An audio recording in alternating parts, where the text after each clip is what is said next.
సిద్దిపేట జిల్లా కలెక్టరేట్ కార్యాలయం ఎదుట సమగ్ర శిక్ష ఉద్యోగులు చేపట్టిన నిరవధిక సమ్మె 16వ రోజుకు చేరింది. సమ్మెలో భాగంగా ఉద్యోగులు తుఫాన్లో సైతం అనే పాటతో నిరసన వ్యక్తం చేశారు.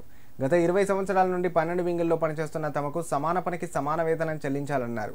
అధికారంలోకి వచ్చిన వెంటనే ఛాయ్ తాగినంత సేపట్లో సమగ్ర శిక్ష అభియాన్ ఉద్యోగుల సమస్యలు పరిష్కరిస్తారని చెప్పిన సీఎం రేవంత్ రెడ్డి తమ పట్ల ఈ విధంగా వ్యవహరించడం తగదన్నారు. సమ్మె కారణంగా అనేక పాఠశాలల్లో విద్యార్థులు చదువును కోల్పోతున్నారని అన్నారు. ఇప్పటికైనా సీఎం రేవంత్ రెడ్డి ఇచ్చిన మాటను కట్టుబడి తమను క్రమబద్ధీకరించాలని డిమాండ్ చేశారు.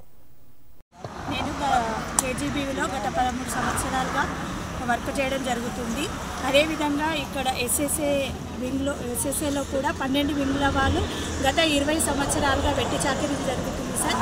మాకు పని భారం ఎక్కువైతుంది, జీతమేమో తక్కువైతుంది. ఈ చాలని జీతాలతో 20 సంవత్సరాల నుండి మేము వెట్టి చాకరీ చేస్తున్నాము.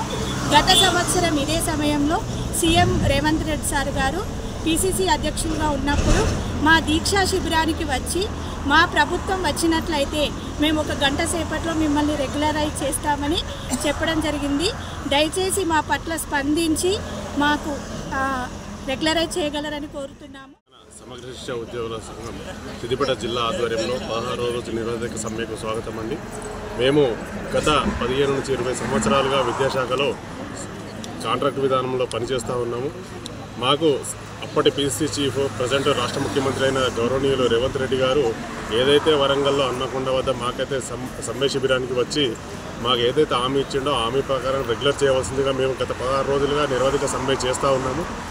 సార్ గారు వెంటనే స్పందించి మాకు హామీ చేయాలి. మేము 19,000 మందిని కాంట్రాక్ట్ వ్యవస్థలో సమగ్ర శిక్ష కింద విద్యాశాఖలో పనిచేస్తూ ఉన్నాము. ఈరోజు మెదక్లో కూడా సార్ గారి ప్రోగ్రాం ఉండడం వల్ల అక్కడ టెంట్ తీసేయడం జరిగింది. ఇలాంటి మేము ఇప్పటి వరకు ఎవరికి కూడా ఏ ప్రభుత్వానికి కూడా వ్యతిరేకంగా ఏమీ చేయలేదు. శాంతిపరంగానే మేము మా యొక్క సమ్మెను మేము చేస్తూ ఉన్నాము. ఈ టెంట్ తీసేసి అక్కడ మెదక్లో అందరినీ కూడా పోలీస్ స్టేషన్లో ఉంచడం జరిగింది మా ఉద్యోగుల్ని. దయచేసి ఇలాంటి చర్యలు గవర్నమెంట్ చేయకూడదని మేము భావిస్తూ ఉన్నాము. ఎందుకంటే మేము ఇప్పటివరకు కూడా ఏ గవర్నమెంట్కి కూడా ఎట్లాంటి వ్యతిరేకత కార్యక్రమాలు చేయలేదు. ఏ ప్రతిపక్షంతో కానీ ఎవరితో కానీ అందరితో కలిపి చేసుకున్నాం తప్ప ఎవరికి కూడా వ్యతిరేకము ఎవరికి అనుకూలం కాదు. మా కడుపు మంట కొద్దీ మేము చేస్తున్నాం తప్ప ఎవరి ప్రోద్బలంతో మేము ఈ కార్యక్రమాలు చేయట్లేదు. మా యొక్క న్యాయమైన డిమాండ్లో మేము ఏదైతే ముఖ్యమంత్రి గారు మాకు హామీ ఇచ్చినారో ఆ హామీని నెరవేర్చమని మాత్రమే మేము చేస్తున్నాం తప్ప వేరే ఎలాంటి ప్రోద్బలంతో మేము చేయడం లేదు.